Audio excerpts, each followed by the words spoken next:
I step onto my parents' patio and stop cold, the breath leaving me in a quiet, stubborn gasp as the Texas sun glints off the pool. My work laptop floats for a heartbeat, then tilts and slides under $5,000 in weeks of client work slipping into the blue. Savannah stands at the rail with her arms crossed, a smile that isn't a smile curling at the corner of her mouth. "Guess it fell," she says, light as air, like the word could erase the splash I didn't hear. Water ripples settle into rings that feel a lot like the last 10 years of our family circles that never reach shore, excuses that never end. My father steps out behind me and shakes his head before I can speak. My mother moves straight to Savannah, palms on her shoulders, asking if she's okay, as if I didn't just watch my livelihood sink. Something quiet shifts inside me, not a shout, but a lock turning. Before I go any further, let me know where you're listening from in the comments, and tap that like and subscribe if you've ever had to stand still while someone rewrote the story in front of you. My name is Mara Ellison, and I grew up in a small brick house on a cul-de-sac where the streetlights clicked on at 8 and my mother set the table at 6. We were taught simple things that felt like bedrock: return what you borrow, pay what you owe, tell the truth even when it stings. My father worked long days at the plant and believed in fixing what could be patched and replacing what couldn't, and my mother believed in smoothing rough edges until the room felt calm again. I learned computers from a borrowed library book and a hand-me-down desktop that whirred like an old fan. I learned patience from evenings at the kitchen counter, helping Savannah with homework while I coded my first clumsy programs. When I left for a university 3 hours away, I carried 2 duffel bags, a scholarship, and the kind of determination that keeps a person upright when the wind changes. The first time I stepped into a glass-walled office downtown 29 floors above the heat, I felt how far that walk from our cul-de-sac had carried me. Savannah stayed closer to home and tried on ideas, the way some people try on jackets, fashion candles, juice, cleanses, everything, promising to be the thing that would finally fit.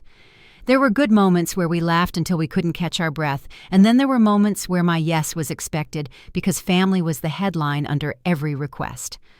I covered rent once when she needed a bridge, then again when the bridge kept stretching. I drove her to appointments when cars wouldn't start, and I learned the tone my mother used when she wanted me to give in without saying it out loud. "Your sister's had a rougher road," Diane would say, keeping her voice soft, and my father would nod like a hammer striking once. Over time, those small favors began to stack, the way unopened mail stacks on a hallway table, easy to ignore until the pile starts leaning. The afternoon with the pool felt like something else, though too deliberate, too neat. I had been at a client dinner the night before, the kind you prepare for like it's a first performance, when Savannah started calling to ask about an investment in her newest venture. I silenced the phone and focused on the conversation, then looked up to see her walking toward the table with a bright wave, dropping a folded napkin in front of me with banking information sketched on it. My guests shifted in their seats and smiled politely, and I smiled back the way people do when they are trying to hold several things at once without dropping any of them. Later, when I said it crossed a line, my mother told me I was making a story out of a misunderstanding, and my father said accidents happen, which is what he calls most things that can be fixed if we all agree to let them be.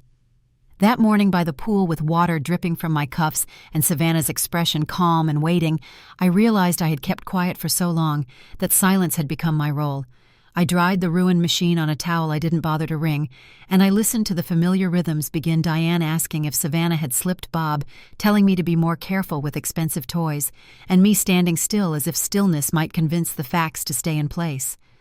The breeze pushed a line of leaves along the water's edge, and I thought about the document logs on my work device, the way they record every touch and keystroke, a diary that doesn't forget.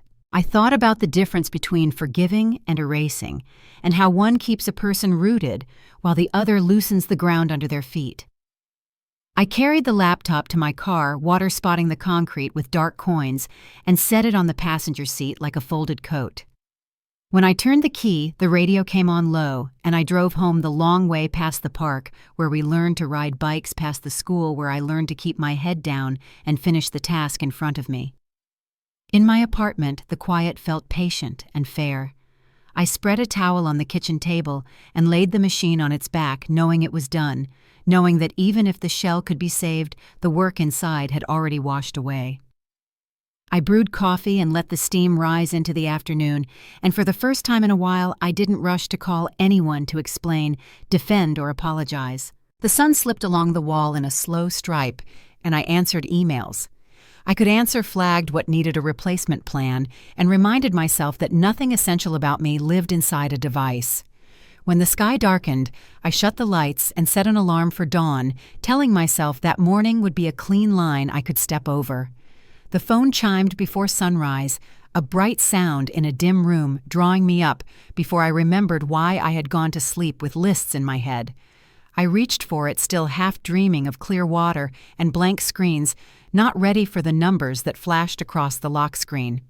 A flagged transfer attempt I did not authorize waited behind a red banner, the kind that demands attention even when you want to look away. I sat up and read it twice, then a third time, and the silence around me changed shape.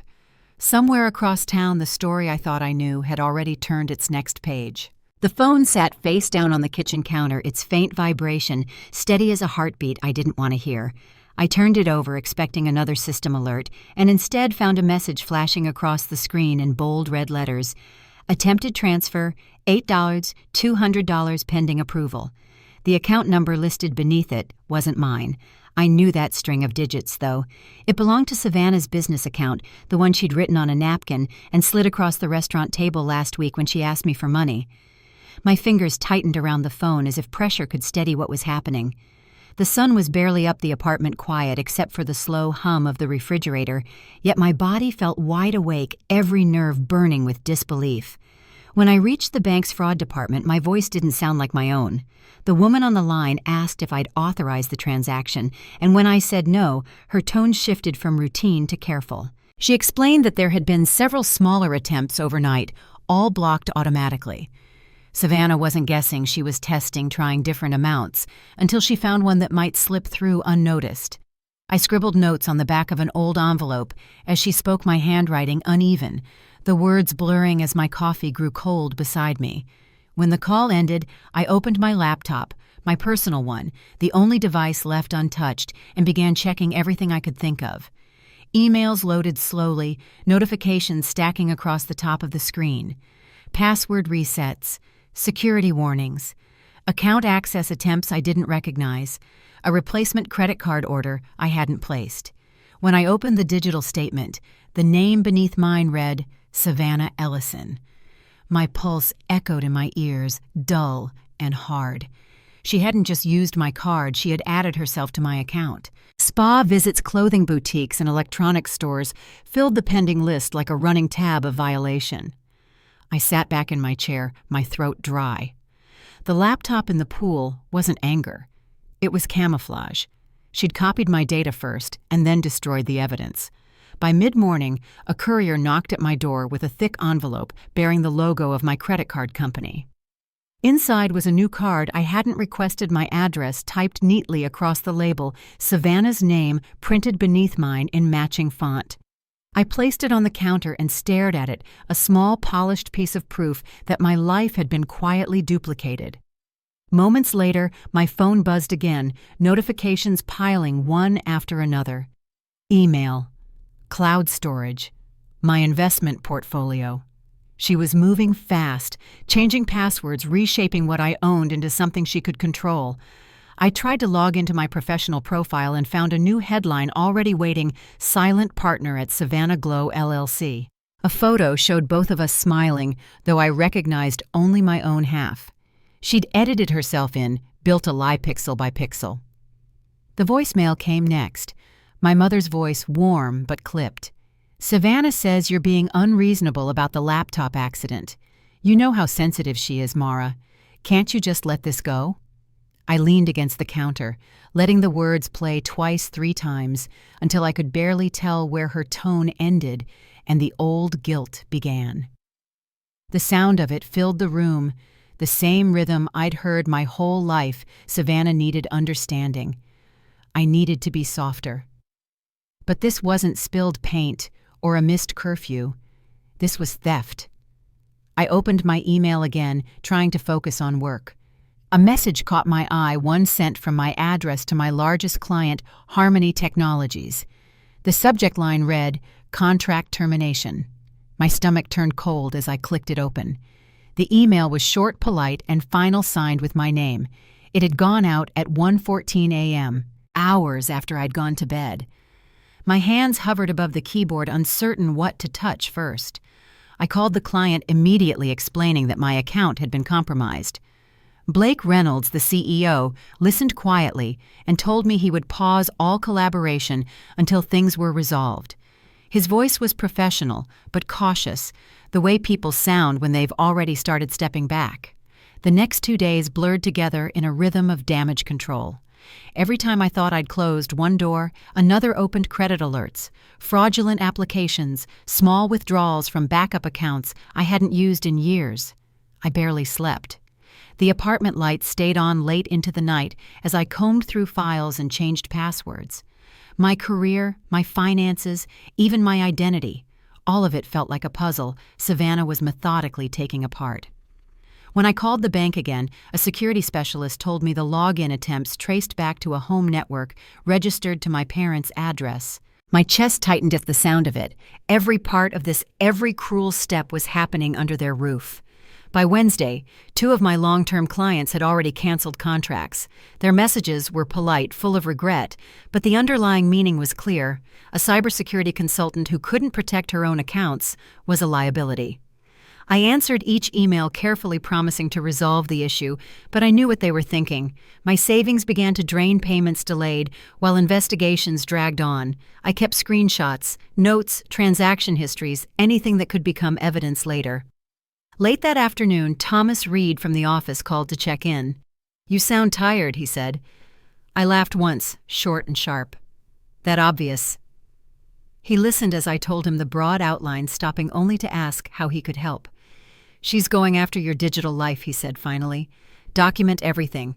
Don't leave any of it in the cloud." I thanked him, though gratitude felt small against the weight of what was happening. After we hung up, I opened a new folder on an external drive and labeled it Protection. Inside it, I began saving each screenshot, each email, each time-stamped trace that led back to her. That evening, my mother called again, leaving another voicemail. "We're all getting worried," she said gently. "Savannah feels terrible. You need to come home so we can talk this out as a family." I deleted the message without listening to the rest. The idea of walking back into that house, of facing the same scene, the same script, made my stomach twist. Instead, I brewed another pot of coffee and worked until the sun rose, cross-referencing logs and compiling a timeline. The next morning, a new name appeared in my inbox, Blake Reynolds again. Mara, the message read, "Please clarify your partnership status with Savannah's company. We've received promotional material suggesting joint involvement." I reread the sentence twice before opening the attached file. A polished presentation filled the screen, complete with photos, projections, and a bold claim that I was the financial guarantor of Savannah Glow's upcoming launch. My signature had been copied from a previous contract, cleanly placed at the bottom of each page. Within an hour, other clients began calling, each confused about the same announcement. My explanation grew practiced, the words coming out steadier with repetition. "My sister distributed those documents without authorization," I said. "They are fraudulent, and I'm taking steps to correct them." By late afternoon, my phone buzzed again, this time with a call from my mother. "We're having a family meeting tonight," she said, her tone clipped with authority. "Your behavior toward Savannah has gone too far." I closed my laptop slowly. "An accident doesn't explain stolen accounts or forged documents," I said. "That's not how she remembers it," she replied. "Your cousins agree you're being unfair. She's under pressure and you're making it worse." The line crackled softly before I ended the call.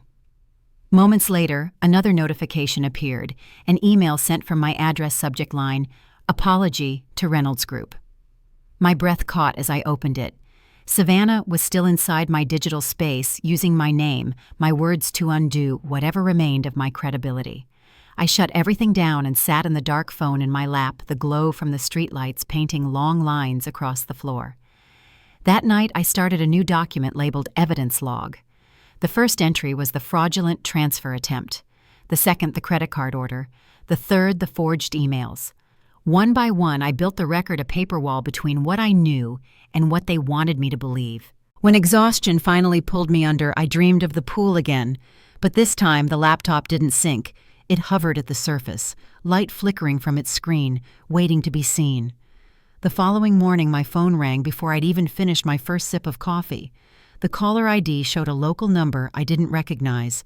When I answered, a steady male voice introduced himself as Mitchell Caldwell, Vice President at Texas Capital Investments. "Mara," he said, "we've met at a few family gatherings. I wanted to let you know that your sister's been approaching investors around Dallas with a proposal listing you as guarantor." It didn't seem right. His words landed like a single solid note in the chaos. Someone had noticed. I thanked him quietly, promising to follow up. When the call ended, I stood for a long moment in the middle of my kitchen, the phone still warm in my hand. The air outside was already bright, the day stretching open ahead of me. The damage was growing, but so was the proof. And somewhere beneath the exhaustion, a calm certainty began to take shape. Tomorrow, I would stop reacting. Tomorrow, I would begin to act. After Mitchell's call, the quiet in my apartment felt heavier than before.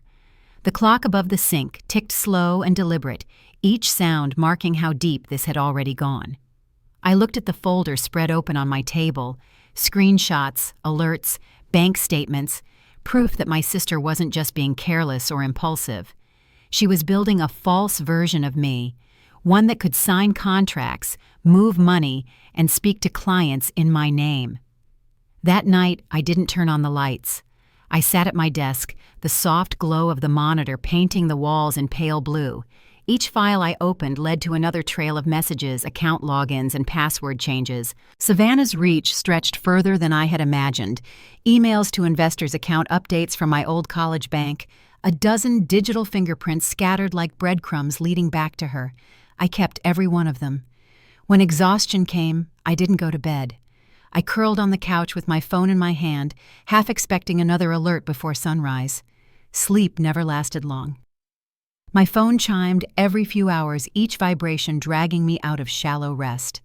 Most messages came from automated systems, some from clients canceling meetings, a few from family reminding me to let it go. By the time morning light crept through the blinds, my body felt like it had forgotten what rest was supposed to feel like. I poured another cup of coffee, hands trembling just enough to spill a few drops onto the counter. Later that day, Thomas called again from the office. His tone was calm but steady, the kind people use when they don't know how much truth to deliver. "I heard about another client pulling out," he said, words spreading faster than it should. I stared at the wall and nodded, even though he couldn't see me. "I'm working on it," I said quietly. "I know you are," he replied, "but you shouldn't have to do it alone." The call ended with a pause that said more than either of us could. In the following days, my inbox became a mixture of apologies and distance. Clients I had worked with for years wrote carefully worded messages about security concerns and temporary holds. One even mentioned Savannah by name, asking if her beauty venture would affect confidentiality agreements. I responded with professionalism, every word measured, every sentence controlled. But inside, something began to hollow out. Friday night brought another message from my mother. Her voice trembled at first, then hardened. "Your father and I can't understand why you're being so harsh. Savannah feels awful about what happened. Come to dinner Sunday, we'll clear this up." I stared at the phone, replaying her words, the same cycle repeating itself.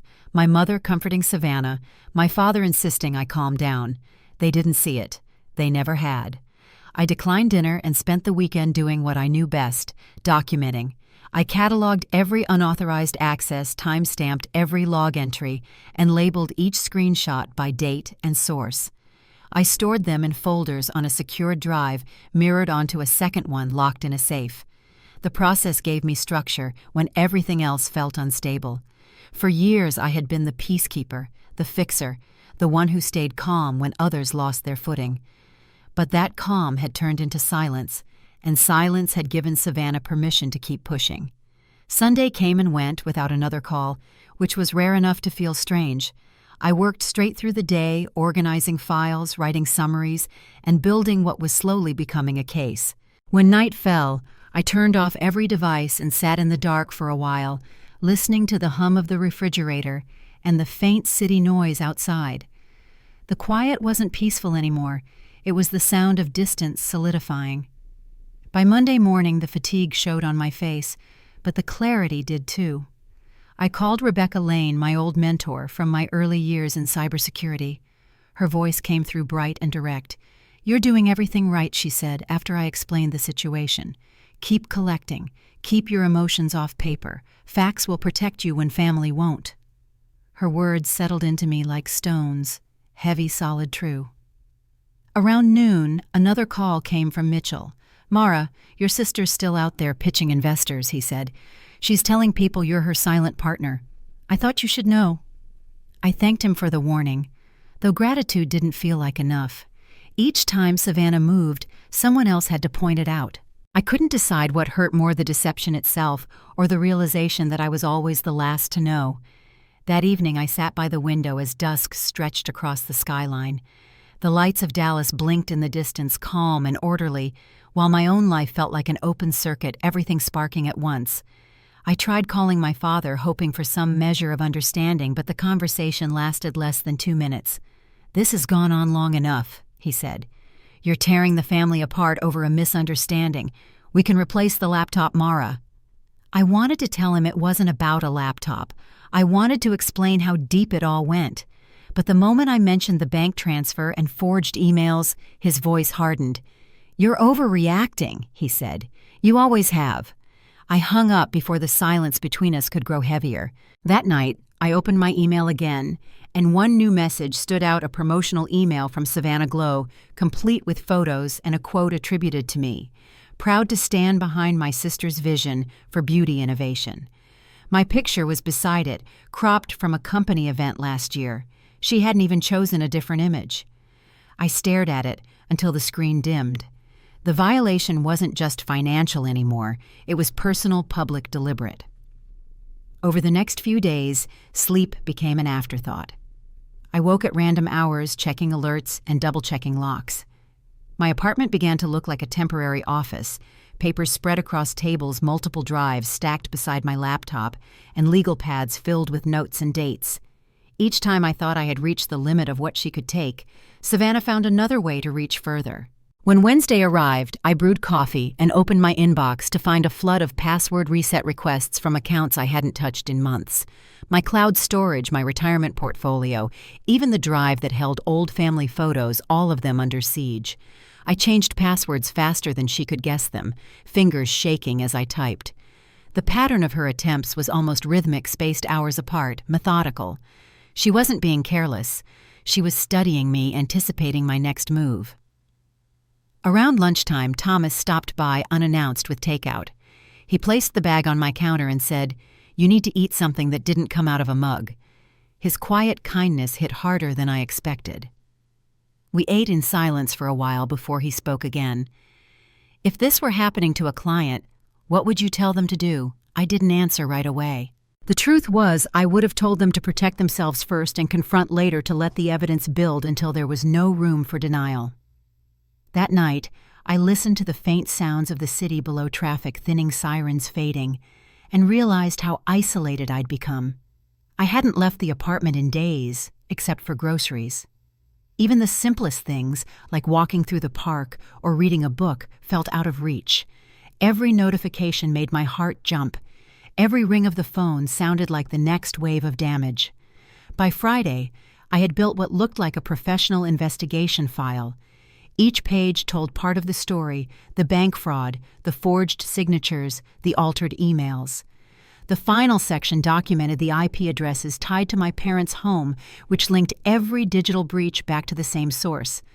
I sent a copy to my lawyer with a note that simply said, "Ready when you are." That evening, as I filed the last stack of evidence into a binder, my phone buzzed again. This time, it wasn't a warning or alert. It was a text from Rebecca. "Remember, the truth is slower than chaos, but it's stronger too." I read the words twice, feeling their weight. Outside, the sky turned the color of steel before dark settled completely. I turned off the lights, sat by the window, and let the city glow spill across the room. Somewhere beyond the glass, Savannah was still moving pieces on her side of the board. But for the first time, I wasn't just reacting. I was watching, documenting, waiting for the moment to turn everything back in my favor. And that moment, I knew, was coming soon. The following week began quietly, but the quiet didn't feel like peace. It felt like waiting. The case file on my desk had grown into a binder thick with printed logs and digital trails, every entry dated, labeled, and verified.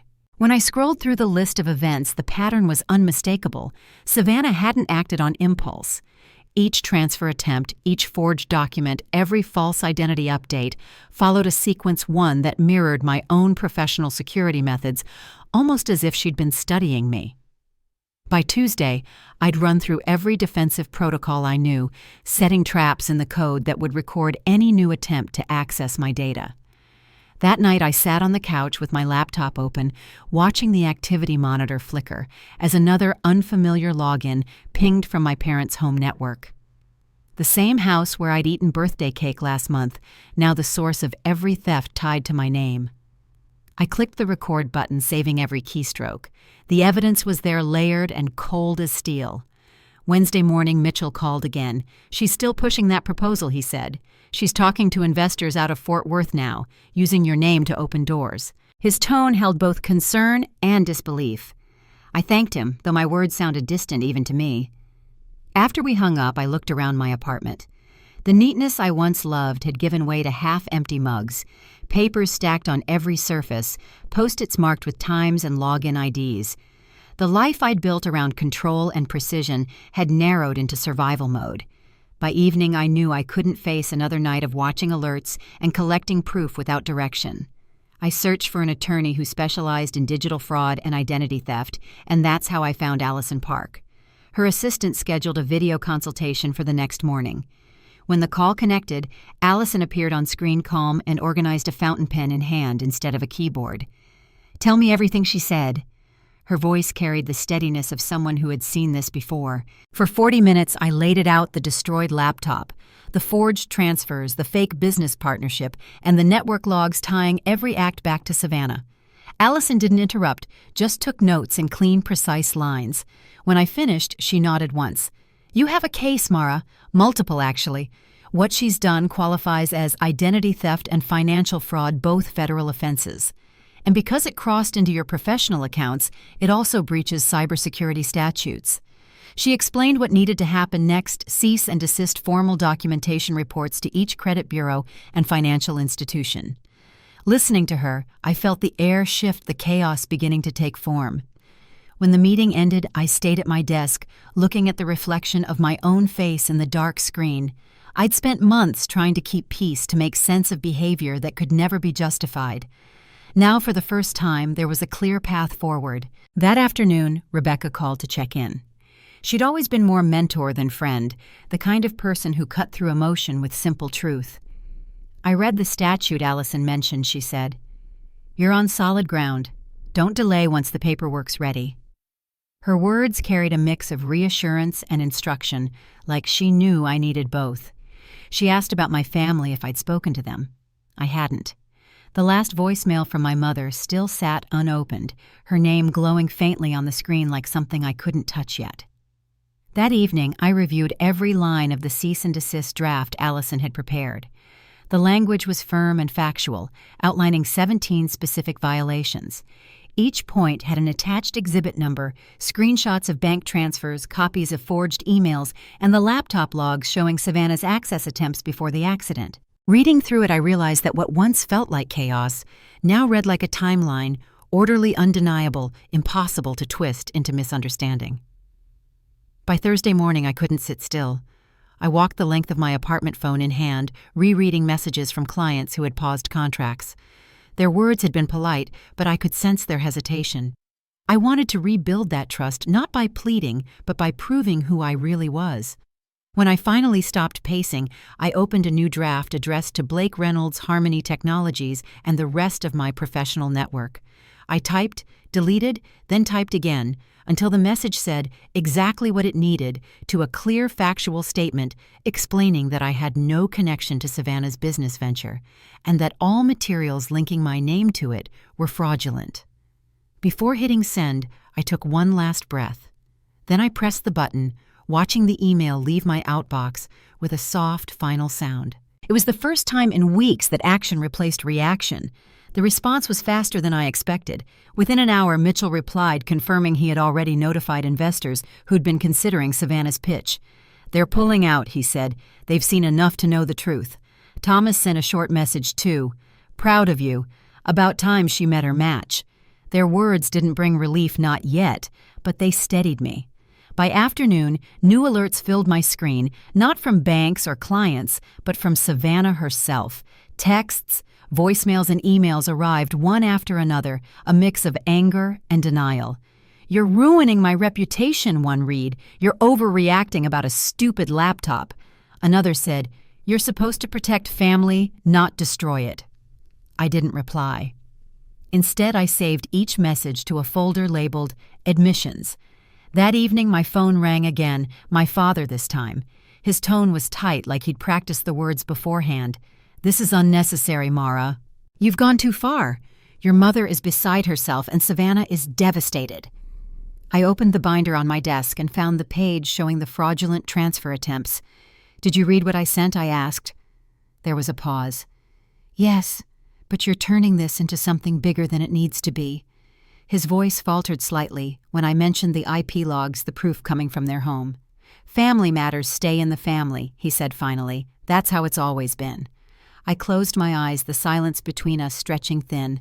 "Not anymore," I said quietly. When the call ended, I didn't feel guilt or satisfaction, just the weight of a line that had finally been drawn. That night I sat at my desk and opened a new folder titled Final Evidence. Inside it, I organized every document for submission: the cease and desist, the security logs, the credit bureau letters. The digital clock beside me ticked past midnight as I typed a short email to Ellison. "Everything's ready. Sending in the morning." For a long while after, I just sat there listening to the steady hum of my computer. Outside, the city lights blurred through the glass streaks of white and gold against the dark. It wasn't peace exactly, but it was something close, like the air after a storm, heavy but clean. When I finally went to bed, I left my phone on the desk instead of beside me. For the first time in weeks, I didn't wake up to the sound of alerts or ringing. Morning light spilled across the room, soft and pale. I made coffee, poured it into a clean mug, and opened my laptop. My inbox was already filling again, but this time the subject lines read differently. Responses from clients acknowledging my message, investors thanking me for clarification, and an email from Rebecca with just 3 words. "You did it right." I smiled faintly and looked at the binder on the corner of the table, the neat stack of proof that had cost me so many sleepless nights. The battle wasn't over, not yet. But for the first time since that morning by the pool, I wasn't standing on the defensive. I was ready. And as I watched the digital clock tick toward the next hour, I knew the real confrontation was coming, the one that would finally put everything in the open. By the next morning, everything I needed was ready. The cease and desist letter Ellison drafted sat in my inbox, waiting for one simple action send. I reread it line by line, making sure every word matched the evidence attached. 17 violations detailed and dated, each one supported by proof that couldn't be dismissed. When I reached the end, I took a deep breath, hovered over the mouse, and pressed send. The soft whoosh of the email leaving my outbox sounded almost quiet, but it carried years of silence breaking all at once. Within minutes, the first notifications appeared. The letter had gone to Savannah, to my parents, and to every one of her business partners. The message was clear, professional, and absolute. All unauthorized use of my name, image, and information had to stop immediately. For the first time, I wasn't asking anyone to believe me. I was telling them what was true. Next came the professional correction. I composed an email to my clients and industry contacts explaining that I had no connection to Savannah's business or any materials circulating under my name. It was factual, measured, and written without emotion. I sent it just before sunrise when the city was still half asleep. By 7:30, the first reply arrived from Mitchell. Message received, he wrote. "I've already contacted 3 investors who were considering her pitch. They're withdrawing interest." I poured myself a cup of coffee, the steam curling through the morning light, and waited. The responses continued through the next hour, confirmation from credit bureaus, acknowledgement from my lawyer, messages from colleagues offering quiet support. Every click, every alert chipped away at the fog that had surrounded me for weeks. It didn't take long for Savannah to react. By mid-morning, her texts began flooding in. "How dare you send that letter," one read. Another followed almost immediately. "You're destroying everything I've worked for. You always have to be the hero, don't you?" Then came the one that stopped me cold. That laptop was just sitting there by the pool. "You're the one who left it out." The message was meant to shift blame, but instead it confirmed what she had spent weeks denying. I took a screenshot, saved it to the folder labeled Admissions, and turned off my phone. Around noon, my father called. His voice carried the same clipped frustration. I'd grown up with, the kind that turned every disagreement into a lecture. "This is completely unnecessary, Mara," he said. "Your mother's upset and your sister is devastated. We need to handle this privately." I looked at the open binder on my desk, every page neatly organized, every fact in place. "Dad, did you read the documents I sent?" I asked. There was a pause, then a sigh. "I did." "But you're overreacting. Family doesn't take each other to court." I leaned back in my chair, feeling the calm that comes when anger finally runs out of room. "She committed fraud, Dad. She forged my name and tried to access my accounts. That's not family, it's crime." The silence on the other end lasted long enough for me to hear him exhale. "You need to retract that notice," he said finally. "We can talk this through." I ended the call without responding. For the first time in my life, I didn't explain, defend, or justify. As the afternoon wore on, my email alerts changed tone. A message from James Whitfield, Savannah's business partner, appeared with the subject line, "Request for meeting." I opened it cautiously. "After reviewing your evidence," it began, "I'm withdrawing from Savannah Glow, effective immediately." I had no knowledge of her actions and wished to avoid any further involvement. The professionalism of his message underscored what my family refused to accept: facts had consequences, and the truth had started to speak for itself. Later that day, Mitchell called again. "Savannah's panicking," he said. "She's reaching out to every investor she can find, trying to replace the lost funding." His tone carried a mix of sympathy and disbelief. "She's telling people this was all a misunderstanding." I thanked him and said nothing else. I didn't need to chase her lies anymore. Each desperate move she made only reinforced the strength of my case. That evening, I received an alert from my bank. Another access attempt, this one from the same IP address at my parents' house. The security system blocked it automatically, but the log confirmed what I already knew. Even after the legal notice, Savannah was still trying to reach into my accounts. I documented the attempt, attached it to the growing file, and sent it to Ellison. Her reply came within minutes. "Good catch. Keep forwarding everything. Every attempt strengthens your position." By sunset, my phone had stopped ringing. The apartment felt still for the first time in weeks. I turned on the lamp beside my desk and looked over the documents spread across the table. My life, my career, my reputation, all gathered into one file that finally told the truth.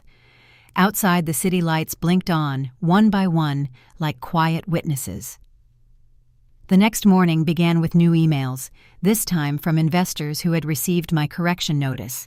"Thank you for clarifying," one wrote. "We've declined Savannah's proposal." Another said, "Your professionalism through this has been noted." Their words carried the quiet weight of respect, something that had been slipping away since the first forged message. I replied with gratitude and closed each conversation feeling steadier than before. Around lunchtime, I heard from Thomas. "Your clients are standing by you," he said. Words spreading that Savannah's pitch was built on false documents. People are starting to back away from her. I felt the tension in my shoulders ease slightly. "That's good," I said. "It's time the truth caught up." By late afternoon, my phone buzzed with one more message from my mother. "Mara," her voicemail began. "I think we may have misunderstood some things. Please call when you can." The shift in her tone was small, but unmistakable. It wasn't accusation this time, it was uncertainty. A few minutes later, a text from my father followed. "We should meet soon and discuss things rationally. There are perspectives you might not have considered." Then just before midnight, a final message appeared. It was a joint one from both of them. "Savannah has been asked to move out by the end of the week." "We've reviewed everything. We need to talk." I read it twice, then set the phone down beside me. The city outside was quiet, the kind of calm that comes after a long storm. I stood by the window watching the faint glow of streetlights stretch across the road below. For the first time in years, I didn't feel like I was holding my breath around my family. I wasn't waiting for the next apology that never came or the next explanation I had to accept. This time, the truth stood on its own. As dawn edged over the horizon, I poured a cup of coffee and opened my laptop. My inbox was full again: client updates, legal confirmations, quiet notes of support from colleagues who had seen the story unfold. Each one carried the same message in different words. The truth had landed where it needed to. I closed the binder, now nearly an inch thick, and slid it into the drawer. There would still be hard conversations ahead. My parents, Savannah, whatever came next. But for the first time, I wasn't afraid of them. I had evidence, I had allies, and I had peace of mind. Somewhere beyond that still morning, a knock or a message or a phone call would come pulling me back into whatever remained between us. But for now, the silence was steady, and it belonged entirely to me. The next few days passed in a strange calm, the kind that follows a storm but still carries its echo. I moved through my apartment with quiet purpose, checking each account, each file, each thread that Savannah had tried to pull loose.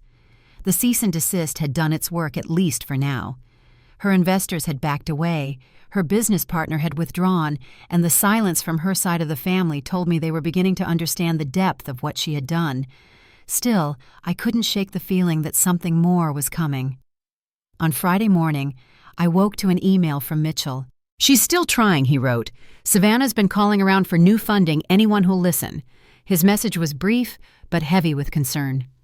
I read it twice before closing my laptop. Part of me had hoped she'd stop, that losing her backing and being forced out of our parents' home would make her see what she'd risked. Instead, it seemed to have only pushed her further. That afternoon, I spoke with Ellison to finalize the fraud documentation for the credit bureaus.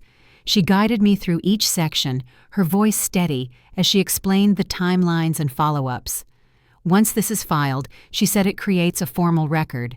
Any future attempts she makes will be treated as criminal, not civil. That's protection. I thanked her and signed the last page. Watching the ink dry felt like closing a door I'd been standing in for far too long. When we ended the call, I opened my email again and found new messages waiting. The first was from Thomas. "Just a heads up," he wrote. "I've sent an internal memo at Harmony confirming your professional standing. We're renewing your contract, expanded scope, better rate." A second email followed from Blake Reynolds offering congratulations and reassurance that my name and reputation were intact. I leaned back in my chair, the corners of my mouth lifting into the first real smile I'd managed in weeks. But the day wasn't done testing me. Around 3 in the afternoon, my phone vibrated with an unfamiliar number. When I answered, a familiar voice greeted me, cautious but polite. "Mara, it's James Whitfield, Savannah's former business partner. I hadn't heard from him since his short professional withdrawal note. I just wanted to let you know I've spoken to a few people in our circle," he said. "I made it clear you had no role in Savannah's actions. Most are sympathetic. They've seen her pattern before." His words landed like steady footsteps on uneven ground, grounding what still felt uncertain. "Thank you," I told him quietly. After we hung up, I realized the apartment was too quiet. I made tea and stood by the window, watching a line of gray clouds move across the Dallas skyline. The air felt heavy again, the kind that promises rain but holds it back. I didn't know if Savannah would contact me or what she might try next, but I knew this still wasn't over. The first knock came just after dusk, 3 soft taps hesitant, spaced apart. I looked through the peephole and saw her Savannah standing in the hallway with her arms wrapped around a small cardboard box. Her hair was tied back loosely, her eyes swollen from crying. For a long moment I didn't move. Then I opened the door. "Mara," she whispered, her voice cracking. "Can we talk?" I stepped aside and nodded toward the couch. She walked in slowly, glancing around the apartment as if seeing it for the first time. The box in her hands trembled slightly. When she set it down on the coffee table, the lid fell open to reveal a handful of old photos, ticket stubs, and the friendship bracelets we made as kids. "I found these while packing," she said. Thought you should have them. I stayed standing, arms crossed, loosely. What do you want, Savannah? She took a deep breath. I came to apologize. Her gaze dropped to the box. For the laptop, for everything. I wasn't thinking clearly. I just needed help. I waited. Her apology hung in the air, soft and unfinished. Help, I repeated. You tried to take everything I built. That wasn't about help. Her eyes darted up, wet but defiant. You've always had things easy, Mara. The job, the money, the respect. I was just trying to find my own way, but no one ever believed in me. That's not true, I said quietly. You had every chance. I gave you more than you ever asked for. For a moment, the old argument flared between us, the one that had followed us from childhood into adulthood, shaped by the roles our parents carved for us. Savannah, the one who needed care. Me, the one expected to provide it. She reached into her purse and pulled out a folded piece of paper. If you take back that letter to the investors, I can fix this, she said. We can make things right again. I'll pay you back what I can. I didn't answer. I walked to my desk, opened the drawer, and pulled out my phone. A single tap brought up the recording I had saved, the one from the day by the pool. Savannah's voice filled the room, clear and unfiltered. What you made me do, she had said. When family asks for help, family should help. The words echoed in the silence that followed. Her eyes widened. You recorded me. I met her gaze evenly. I documented everything. Bank transfers, credit card applications, emails to my clients. The evidence is filed with my lawyer and the police. She sank back into the couch, color draining from her face. You wouldn't really press charges, she whispered. I haven't decided, I said. That depends on what you do next. For the first time, she looked truly scared. This isn't fair, she said, her voice shaking. You're going to ruin my life over a mistake. It wasn't a mistake, I replied. It was a choice. Over and over again. Savannah stood suddenly, pacing the small living room. Mom and Dad will never forgive you for this, she said. They think you're cruel, heartless. I'm not asking for forgiveness, I said. I'm asking for honesty, something none of us have had in years. Her expression softened for just a moment, but then hardened again, pride slipping back over fear. You always think you're better than everyone, she said quietly. Maybe this time you've gone too far. I opened the door and gestured toward the hallway. You need to go, Savannah. She hesitated, then grabbed her purse and the box of old memories, clutching it against her chest. You'll regret this, she said, but her voice broke halfway through the sentence. I didn't respond. The door closed behind her with a soft click, leaving the air still and heavy. A few minutes later, my phone buzzed with a text from my father. Savannah moved out this afternoon. Your mother and I have seen the evidence. We need to talk. I stared at the message, unsure what to feel. Relief, sadness, exhaustion. They all blended into something quieter, something closer to acceptance. Then the phone rang again. Mitchell. Just thought you should know, he said. Word's gotten around. No investor in Dallas will touch a deal with her name on it now. Thank you, I said softly. For everything.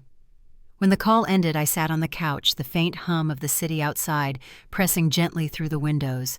On the table, the box Savannah had brought sat half open, a photograph lying across the top. We were teenagers in it, laughing at something out of frame. For a long moment, I stared at our faces, two girls who didn't yet know what distance would come between them. Then I slid the photo back into the box and closed the lid. Outside, the night deepened, and the first drops of rain began to fall against the glass. I listened to the steady rhythm, the sound neither loud nor soft, just constant. Somewhere across town, Savannah would be facing her own storm, one she created, and would have to weather herself. And for the first time in my life, I knew I wouldn't be the one to pull her out of it. The rain kept falling slow, and even as I turned off the lights and let the room go dark. What came next, whatever my parents wanted to say, whatever healing or reckoning might follow, could wait until morning. The weekend came quietly, with the kind of stillness that makes every sound feel louder. I spent most of Saturday organizing the last pieces of paperwork for Ellison, copying final statements and signed confirmations from the credit bureaus. My phone stayed face down on the counter, lighting up now and then with messages I didn't check. The exhaustion that had trailed me for weeks was still there, but it was softer now, like the ache that comes after a long run. Late in the afternoon, I stepped outside for air. The city had that in-between light, half gold, half gray. The air smelled like rain, but the storm hadn't started yet. I sat on the apartment steps with my coffee and watched the street for a while. There were no alerts, no calls, no demands, just quiet. For the first time, it didn't feel unfamiliar. That calm lasted until evening. Around 7, a text arrived from my mother. "Dinner tomorrow. We need to talk." No greeting, no question, just the same soft authority that had always filled her messages. I read it twice before setting my phone aside. There was nothing in me left to argue. Maybe tomorrow would bring clarity. Maybe it would just close something that had been open too long. Sunday arrived gray and cool. I drove to my parents' house, the one I'd grown up in. The familiar white shutters looked the same, but the yard felt smaller somehow. When I parked at the curb, the sound of the engine shutting off seemed too loud for the quiet neighborhood. My mother opened the door before I reached the porch. "Mara," she said softly. Her voice didn't carry the sharpness it once had. "Thank you for coming." Inside, the air smelled faintly of coffee and the lemon cleaner she'd used for years. My father sat at the kitchen table, his hands folded, his expression unreadable. No one spoke for a few seconds. The only sound was the hum of the refrigerator. "We've gone through everything," he said finally. "The emails, the statements. We know now." My mother's eyes glistened as she nodded. "Savannah's staying with a friend for now. We told her she needs help, real help. She didn't take it well." I took a seat across from them, waiting. "I don't know how we let it get this far," my mother said. "We thought we were protecting her, but we were just making excuses." Her voice wavered. "We owe you an apology, Mara. It wasn't a grand apology, and it didn't fix the years behind it. But it was real." I felt my chest tighten, not with anger, not even with relief, just something close to release. My father cleared his throat. "Your sister needs to face what she's done. We're not standing in the way anymore." I nodded, unsure what to say. The words I'd imagined for this moment didn't come. We sat in silence until my mother spoke again, her tone quieter. "She'll have to live with the outcome. We can't change that." There was more talking after that, practical things about the investigation, about my parents' decision to cooperate fully if needed. But most of what mattered was already said. Before I left, my mother reached across the table and touched my hand. "You've carried too much alone," she said. "I see that now." Outside, the air felt colder. I stood at the end of the driveway for a long time, looking at the house, the light in the kitchen window soft and still. Whatever had broken between us might never return to what it was, but something in me knew this was the turning point. That evening, back at my apartment, I turned on my laptop to find a message waiting from Mitchell. "Just wanted to update you," it read. "Savannah's venture has officially dissolved. The investors filed withdrawal notices today. Attached was a screenshot of a local business registry page, Savannah Glow marked inactive." I leaned back, letting out a breath I didn't know I'd been holding. The name that had haunted my inbox for weeks was now just a closed entry in a database. My phone buzzed once more, this time from Thomas. "Harmony approved the new security proposal," his message said. "You're on the roster for the next quarter's keynote. Proud of you." His words came through steady and simple, grounding the moment in something real. I worked late into the night, reviewing files, closing out old accounts, resetting systems one final time. By midnight, the apartment was quiet again. My screens were clear. Every trace of Savannah's access had been sealed and logged. Before shutting down, I opened one last folder, the archive, where I'd stored every piece of evidence. I renamed it Resolution and backed it up to an encrypted drive. The process bar filled slowly, the digital progress marking the end of months of chaos. The next morning, the call came from Ellison. "Everything's filed," she said. "Her digital activity since the cease and desist strengthens the record. You have full legal protection now. She can't touch your identity or assets again." "Thank you," I said, and meant it. "Take some time for yourself," she added. "You've done everything right." After the call, I opened my curtains. The city below glowed in the early light, the sky washed clean by last night's rain. It felt like a beginning, not dramatic, not loud, just new. By afternoon, I received one more message from Rebecca. "Congratulations on the conference invite," it read. "You'll do great. The topic suits you perfectly." The attached agenda showed my upcoming talk, Identity Protection in Family-Linked Fraud Cases. The irony wasn't lost on me. As evening came, I went for a walk through the park near my apartment. The air was cool, the path damp from the previous night's storm. People passed by in easy rhythm: dog walkers, joggers, families with children, and for once, the world felt balanced again. When I returned home, I saw a small box on my doorstep. No note, no name, just plain cardboard sealed neatly. I carried it inside, placed it on the counter, and opened it carefully. Inside was the same photograph Savannah had left behind on my table, the one of us as teenagers laughing. The edges were clean now, the picture slipped into a clear frame. Beneath it lay a single sheet of paper folded once. The handwriting was hers. "I'm sorry. I'm trying to start over." I stood there for a long time, the apartment silent except for the hum of the air vent. There was no return address, no number, no promise. Just those few words, and for once, they were enough. I set the frame on my shelf beside my work awards and travel souvenirs, not as forgiveness, not as erasure, but as a reminder of what I had reclaimed. The stillness of the room felt different now, grounded steady. Outside, the city lights began to flicker on one by one. I poured myself a glass of water and stood by the window, watching the sky turn soft blue against the glow of downtown. Tomorrow would bring its own rhythm meetings, plans, maybe even new beginnings. But tonight the air was quiet, the kind of quiet that follows truth finally spoken. And somewhere beyond that horizon, a sister I once loved was learning what it meant to face her own reflection. 6 months later, my mornings looked nothing like they used to. The days of waking to bank alerts and emails filled with panic had been replaced with quiet certainty. My alarm rang early just before sunrise, and I moved through the apartment as light began to spill across the floor. My laptop sat open on my desk, not as a symbol of fear, but of focus. I'd rebuilt everything: my client list, my professional network, even my sense of calm. Work had grown in ways I hadn't planned. My new role included managing international teams and training organizations on identity protection. The irony wasn't lost on me, but I carried it lightly. Each presentation, each workshop felt like stitching something whole again, not just for others, but for myself. The scars of the past months hadn't faded completely, but they had become proof of endurance. In late April, I traveled to Phoenix for a cybersecurity conference. It was my first keynote, a topic that had found me, rather than the other way around, how to protect your digital identity when trust breaks closest to home.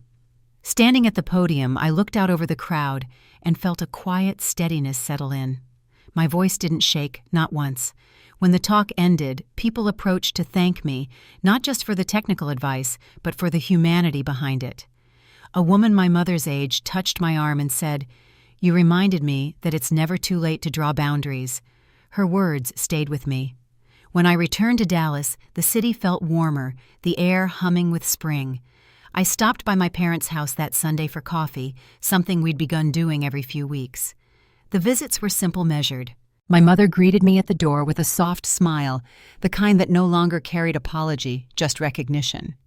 My father stayed quiet, but kinder small gestures that once would have felt impossible. There were still unspoken things between us, but I no longer needed them answered to feel peace. As we sat at the table, my mother poured me another cup and asked gently, "Have you heard from your sister?" I nodded. "She sent a note a few weeks ago," I said. "She's out west now trying to start over." My mother looked relieved, though her eyes carried the weight of regret. "I hope she finds her footing," she said quietly. "So do I." There wasn't bitterness in my voice anymore, just acceptance. That evening, after driving home through familiar streets, I found myself standing by my living room window, watching the sun sink behind the skyline. On the shelf beside me sat the small photo Savannah had mailed the two of us, laughing years ago, framed now in glass. It wasn't forgiveness that kept it there, not exactly. It was a reminder of the line between love and responsibility and how long it can take to learn the difference. Life moved at a steady rhythm again. Thomas and I met for dinner once a week, still trading jokes and half-serious talk about starting our own consultancy. Rebecca sent short emails from time to time, little notes that said, "Proud of you, kid," which always made me smile. Mitchell invited me to guest speak for one of his firm's leadership panels, and Ellison, ever practical, called, just to remind me my security freezes were still active. These were the people who had helped me build a circle of trust that felt like home. On a quiet night in June, I sat on my balcony with a glass of wine and the hum of the city below. The air was warm, soft against my skin. For a long time I had measured my worth by how much peace I could keep, how many problems I could quietly solve for others. But peace, I had learned, isn't something you keep. It's something you build. Sometimes brick by brick, sometimes from the rubble left behind. I looked up at the stars, barely visible through the city lights, and thought about everything that had unfolded, the betrayals, the evidence, the long nights of doubt, the moments when truth finally stood taller than guilt. Justice hadn't come through revenge or anger. It had come through patience proof and the simple act of refusing to be silenced. Now the world I had rebuilt wasn't just about work or reputation. It was about freedom, the quiet kind that comes from knowing where you end and someone else begins. When I turned off the balcony light and stepped back inside, I passed the framed photograph once more. My reflection caught in the glass beside those two younger girls, frozen in laughter, unaware of everything that waited ahead. I smiled faintly, not with sadness, but with a kind of gratitude. Some lessons hurt their way into our lives, but they leave behind the strength we need to keep walking. If you've ever had to rebuild after someone tried to take what was yours, your peace, your name, your confidence, know this healing isn't about going back. It's about standing still long enough to see how far you've come. And if my story reached you tonight, take a moment before you go, breathe. Share your thoughts below or tell someone you trust that their boundaries matter too. Because sometimes the quietest justice is simply living well again.